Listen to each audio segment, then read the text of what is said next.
श्री स्वामी समर्थ प्रेक्षकांनो, ठरलं तर मग या मालिकेमध्ये आता जबरदस्त असा ट्विस्ट येताना आपल्याला पाहायला मिळणार आहे.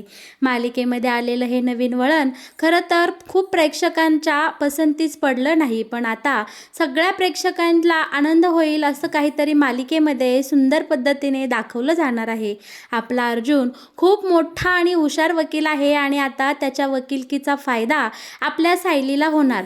सुरेश विरोधात अनेक खतरनाक पुरावे इकडे अर्जुनने जमा केलेले असते. अगदी सचिन त्या सुरेशला पैसे देताना जो काही व्हिडिओ आपला अर्जुनने काढून आणलेला असतो तो कोर्टात सादर करून आपल्या अर्जुनने त्याची हुशारी दाखवत इकडे सायलीला एका दिवसात जामिनावर सोडवलेला आपल्याला पाहायला मिळणार आहे. आणि सायलीला पोलीस स्टेशनमधून आणण्यासाठी संपूर्ण इकडे सुभेदार कुटुंब तिथं गेलेले आपल्याला पाहायला मिळणार आहे. प्रियाच्या नाकावर टिचून सायलीची आता जेलमधून सुटका होताना आपण पाहणार आहोत आणि या सगळ्याबद्दल प्रिया इकडे नाराजी व्यक्त करणार आणि स्वतःचा त्रागा करून घेताना आपल्याला पाहायला मिळणार आहे. हे सगळं मालिकेमध्ये कशा प्रकारे दाखवलं जाणार हे जर तुम्हाला जाणून घ्यायचं असेल तर प्रेक्षकांनो, तुम्ही आपला हा व्हिडिओ अगदी शेवटपर्यंत बघा, म्हणजे तुमच्या सगळं काही इकडे लक्षात येऊन जाईल. तर मग आता इकडे प्रेक्षकांनो, अर्जुनने आणि आपल्या या चैतन्यने एक जबरदस्त प्लॅन बनवलेला असतो. त्यांना कसल्याही परिस्थितीत त्या सुरेशसोबत बोलायचं असतं. अर्जुन चैतन्यला बोलतो की तू पोलिसांचं लक्ष वेधून घे. मी बरोबर त्यावेळी डाव साधतो, आतमध्ये जातो आणि त्या सुरेश कदमला सगळं काही विचारून घेतो. बरं का, आता इकडे आपला चैतन्य बोलत असतो की अर्जुन, हे मला कसं जमणार आहे. पण अर्जुन बोलतो की मला काही कारण देऊ नको, तुला आज हे जमवावंच लागेल, आपल्या सायलीच्या आयुष्याचा प्रश्न आहे. बरं का, आता इकडे चैतन्यने मनाशी पक्क केलेलं असतं आणि तिथून जाणाऱ्या एका माणसासोबत चैतन्य ड्रामा करू लागतो की ह्या माणसाने माझं पाकीट घेतलं आहे. इकडे चैतन्याची आणि त्या माणसाची जरा झटापट होते, हाणामारी होते.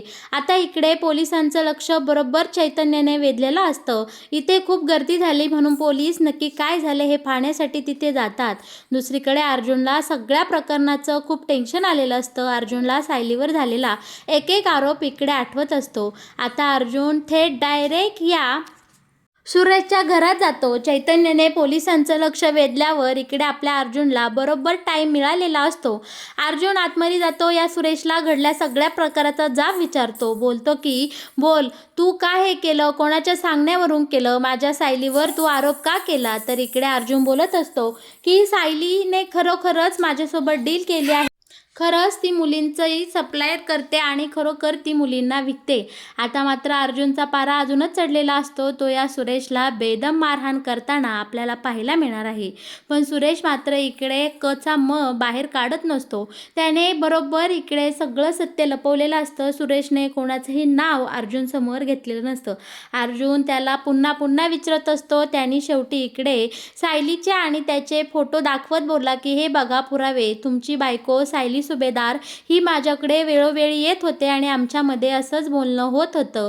आता शेवटी आपल्या अर्जुनच्या हाती काही लागलं नाही तरी सुद्धा तो आता ह्या सुरेशला मारतो आणि तिथून निघून जातो. चैतन्याला इशारा करतो की आपलं काम झालं आहे. तेव्हा चैतन्य बोलतो की हो, माझं पाकीट सापडलं, सॉरी बरं का, चुकून असं झालं. तेव्हा आता इकडे पोलीसही बोलतात काय माणसं असतात राव, आणि पोलीस पुन्हा एकदा त्या सुरेशपाशी जातात. आता हा सुरेश येतो आणि पोलिसांना बोलतो की तुम्ही कुठे गेला होता, तो अर्जुन सुभेदार इथे आला होता. तेव्हा पोलीस बोलतात काहीचं काही काय बोलतो रे, आम्ही इथंच आहे, अजिबात तो सुभेदार पिबेदार इथं कुणी आलो नाही, गपचूप घरामध्ये जाऊन बस, आम्ही इथे पारा द्यायला सक्षम आहोत. बरं का, पण हा सुरेश इकडे पुरता घाबरलेला असतो आणि सुरेशने आता इकडे सचिनला फोन करून सांगितलेलं असतं की तो अर्जुन सुभेदार माझ्या घरापर्यंत आला आहे आणि त्यांनी इकडे मला बेदम मारहाण केलेली आहे. आता मात्र सचिन इकडे थोडासा बिचकतो. बोलतो की अर्जुनची हिंमत कशी झाली, इतका पोलिसांचा कडक बंदोबस्त असताना सुद्धा तो या सुरेशपाशी गेला, याचा अर्थ नक्कीच याने या प्रकरणाचा खूप लोड घेतलेला आहे आणि त्याच्या हाती दुसरे काही पुरावे नाही. चैतन्यने सुद्धा आता अर्जुनसोबत तिथनं कल्टी मारलेले आपल्याला पाहायला मिळणार आहे. दुसरीकडे इकडे जेलमध्ये सायलीला त्रास होत असतो. तिला खूप कसं तरी होत असतं, तिला पाणी हवं असतं. तर का सायली इकडे पाण्यासाठी तिथल्या लेडी कॉन्स्टेबलला आवाज देत असते. घाईघाईने ती पोलीस तिथे येते. सायलीला काय झालं याची चौकशी करते. सायलीला पाणी देते. सायलीला मात्र इकडे डोळ्यासमोर सगळ्या गोष्टी आठवत असतात. कसे पोलीस आले, त्यांनी कसं इकडे तिला धरून आणलं, या सगळ्यामुळे आता विचाराने सायलीची तब्येत थोडीशी ढासळलेली असते. दुसरीकडे कल्पना आणि प्रतिमा देवाकडे सायली लवकरात लवकर सुटून घरी यावी म्हणून इकडे साकडं घालत असतात. सायलीवर येणारा हा जो काही आरोप आहे तो लवकरात लवकर दूर व्हावा आणि सायली या संकटातून लवकर बाहेर पडावी अशी इकडे कल्पना आणि आपल्या ह्या प्रतिमाची इच्छा असते. परंतु इकडे पूजा करता करता आपल्या कल्पनाच्या हातून इकडे पूजेचं चंचुपात्र खाली पडतं. त्यामुळे तिला खूप टेन्शन येतं.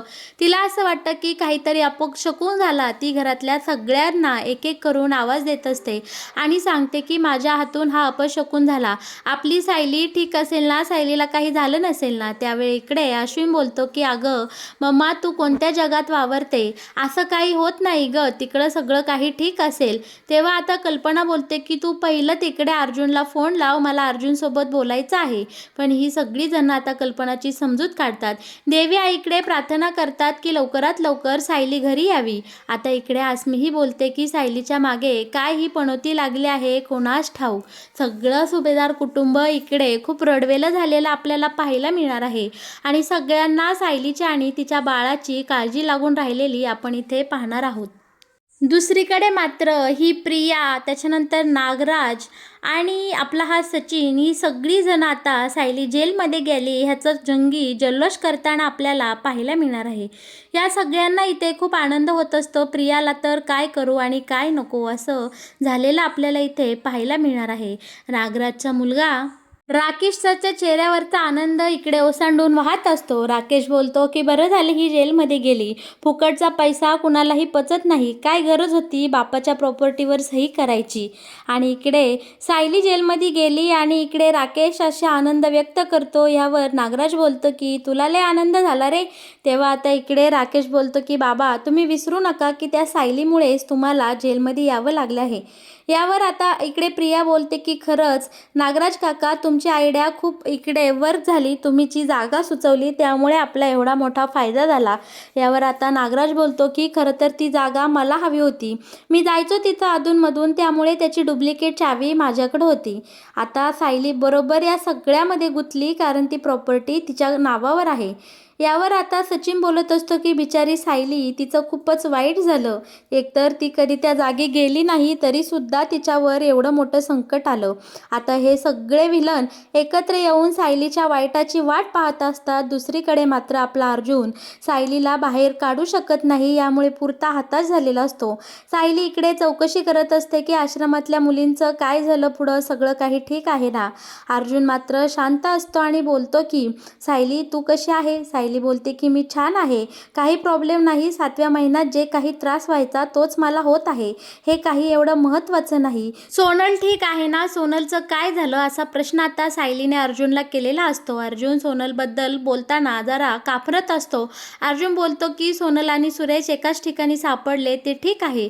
तेव्हा आता इकडे सायली बोलते ती दोघे एका ठिकाणी काय करत होता. सोनल हा सुरेश हा सोनलचा काका आहे ना. त्यावेळेस आता सायली बोलते की नाही, ते सगळं खोटं होतं, त्यांनी खोटे डॉक्युमेंट जमा करून सांगितलं की तो तिचा सोनलचा काका आहे. आणि इकडे आता अर्जुनचा बोलतं शांत झालेला असतो, तो जरा काहीतरी लपवत आहे असा सायलीला अंदाज येतो. सायली बाळाची शपथ देते आणि विचारते सोनल व्यवस्थित आहे का. तर आता सायली पुढे खूप मोठा खुलासा होतो, तो असा की सोनलवर त्या ठिकाणी अत्याचार झाले. आता मात्र सायलीच्या पायाखालची जमीन हादरलेली असते. सायली पेटून उठलेली असते, चवताळते, बोलते की काहीही झालं तरी तो सुरेश या सगळ्यातून सुटता कामा नये, त्याला त्याच्या पापाची शिक्षा मिळालीच पाहिजे आणि सोनलला न्याय मिळायलाच हवा असा आता इकडे सायलीने निश्चय केलेला असतो. सायली ठामपणे बोलत असते. अर्जुनला पण या सगळ्याचं वाईट वाटत असतं, पण अर्जुन बोलतो की सायली, यासाठी आधी तुला जेलमधून बाहेर काढलं पाहिजे. सायली बोलते की तुम्ही लवकरात लवकर काहीतरी करसान याची मला खात्री आहे. आता सायलीला भेटून अर्जुन ज्यावेळेस बाहेर पडलेला असतो त्याचवेळी सचिन त्याला तिथनं जाताना दिसतो आणि सचिनचा पाठलाग करत करत अर्जुन आता डायरेक्ट सुरेशच्या घरापर्यंत पोहोचलेला असतो. आता हा आपला सचिन सुरेशच्या घरी जाऊन काहीतरी बोलत असतो. पोलिसांचा पहारा असताना सुद्धा सचिन आतमध्ये गेलेला असतो आणि सचिन इकडे या सुरेशला भरपूर पैसे देत असतो आणि बोलतो की शाबास वागा, आज तू अर्जुन सुभेदार समोर तुझं तोंड उघडलं नाही. खरंच तू खूप चांगलं काम केलं. तुला अजूनही पैसे मिळतील, पण एका अटीवर. तू आज जसं वागलास तसंच इथून पुढेही वागायचं, अजिबात तोंड उघडायचं नाही. तुझा किस्सा कायम कसा गरम राहीन याची जबाबदारी माझी. आणि इकडे हा सचिन भरपूर पैसे या सुरेशला देताना आपण इथे पाहणार आहोत. आणि त्याच वेळी अर्जुनमधला वकील जागा होऊन अर्जुनने स्मार्टपणे ही परिस्थिती हाताळलेली असते. अर्जुनने पहिलं तर या दोघांचाही व्यवस्थित इकडे व्हिडिओ काढून घेतलेला असतो आणि आता यांच्या विरोधात काही पुरावे मिळतात का ह्याची आता अर्जुनने चैतन्याला हाताशी घेऊन चौकशी करायला सुरुवात केलेली असते. दुसरीकडे सायलीला कसल्याही परिस्थितीत जेलमधून बाहेर काढायचं आता इकडे आपल्या अर्जुनचा विचार असतो. अर्जुन लगेच चैतन्याला सांगतो की चैतन्य, उद्याचीच तारीख आपल्याला मागून घे कोर्टाकडनं आणि सायलीच्या जामिनाचे सगळे पेपर्स तयार कर. आता इकडे अर्जुनच्या हाती सगळ्यात मोठा पुरावा लागल्यामुळे अर्जुन बरोबर आता इकडे त्याचा डाव खेळतो. कोर्टामध्ये ही केस उभी राहिल्यानंतर अर्जुन, सचिन आणि या सुरेशचे कसे संबंध आहेत. आता इकडे सचिनने सुरेशला एवढे सारे पैसे का दिले, म्हणजे यामध्ये नक्कीच काहीतरी फॉल्ट असेल. असं सगळं काही बनावटी प्लॅन या सचिनचा कोर्टासमोर उघड करतो आणि सायलीला जामिनावर सुटका कशा प्रकारे मिळेल याची आता आपले अर्जुन जबरदस्त अशी काळजी घेतो. अर्जुनचा डाव इकडे सफल झालेला असतो. आपल्या सायलीला कोर्टाकडून जामीन इकडे आता मान्य झालेला आपल्याला पाहायला मिळणार आहे. त्यात आपली सायली गरोदर असते. हे एकदम इकडे त्यांच्या पथ्यावरच पडलेलं असतं. आणि बरं का प्रेक्षकांनो, फायनली आपल्या अर्जुनने त्याच्या वकिलीची हुशारी इकडे दाखवत आपल्या सायलीला अर्जुनने एक दिवसात जामिनावर सोडवलेलं आपल्याला इथे पाहायला मिळणार आहे. आणि सायलीला घरी घेऊन जाण्यासाठी इकडे संपूर्ण सुभेदार कुटुंब, मधुभाऊ सगळे जेलमध्ये आलेले असतात. त्यावेळी सायलीला इकडे सोडलेलं असतं. सायलीला घेऊन हे सगळे जाणार. तोच तिथे प्रिया येते आणि बोलते की हिला न्यायला बरं सगळे आले, तुम्हाला माझी थोडीसुद्धा दया वाटत नाही का? मी सुद्धा गरोदर आहे, मी सुद्धा तुमच्या घराची सून आहे, मग तिला एक न्याय आणि मला एक न्याय का? सायली सुद्धा गुन्हेगार आहे ना, मग तिला तिच्या पापाची, तिच्या कर्माची शिक्षा भोगू द्या ना. तिला का तुम्ही जामिनावर सोडून घरी नेत आहात? इकडे पूर्णाजी पुढे होऊन बोलते, तुझ्यामध्ये आणि सायलीमध्ये जमीन आसमानाचा फरक आहे. सायली किती निर्मळ मनाची आहे हे आम्हाला सगळ्यांना चांगलंच माहीत आहे. तू खरोखर पापी आणि खुनी आहेस. आमची सायली तशी नाही. म्हणूनच सायलीची एका दिवसात जेलमधून सुटका झाली आहे, हे सुद्धा तू कायम लक्षात ठेव.